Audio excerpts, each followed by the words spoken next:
જીવન ગયું છે સહારે સહારે ને મોત પણ જશે સહારે સહારે.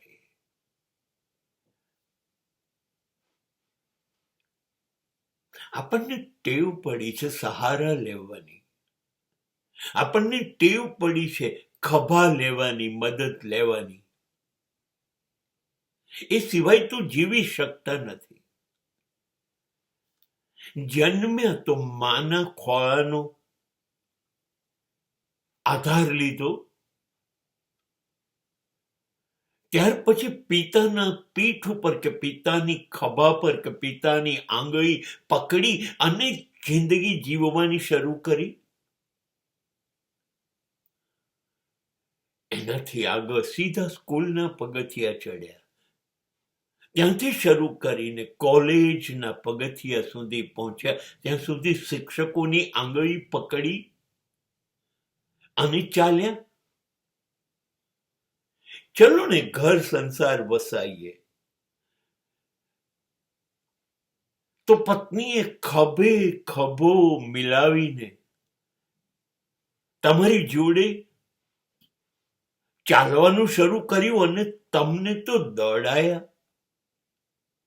છેક બધી જ બાબતમાં જોડે રહી અને વૃદ્ધત્વ સુધી પહોંચાડ્યા. અને વૃદ્ધત્વમાં પહોંચ્યા તો તમારા પુણ્ય ને કર્મના પ્રસાદ માટે તમારા દીકરા દીકરીઓ તમારો ટેકો થઈને ઉભા રહી ગયા.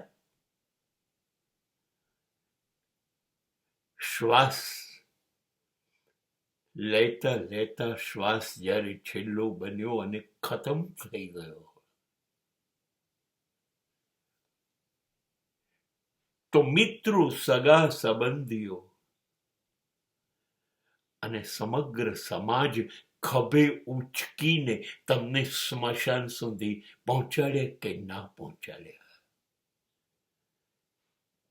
જીવન ખભા બદલતું રહ્યું છે, પણ આપણે ખભો સ્વીકાર્યા સિવાય જીવતા નથી.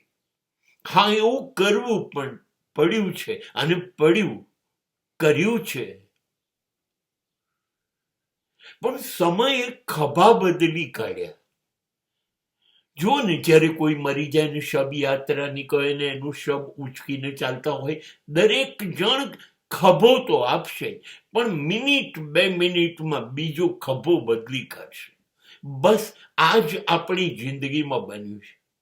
માં પછી બાપ, બાપ પછી મોટા ભાઈ બહેનો, ત્યાર પછી શિક્ષકો, ત્યાર પછી પત્ની, સંતાનો.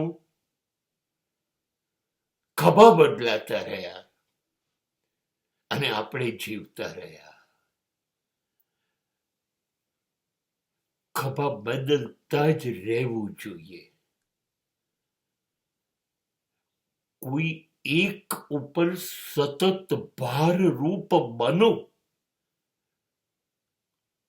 તો તમારું જીવન તો બીજા લોકોના જીવનનો ભોગ લઈને જીવાઈ રહ્યું છે. એક જ જણ ઉપર કે 2 જણ, થોડાક લોકો ઉપર ભારરૂપ બનીને જીવાય એ થોડી જીવન છે.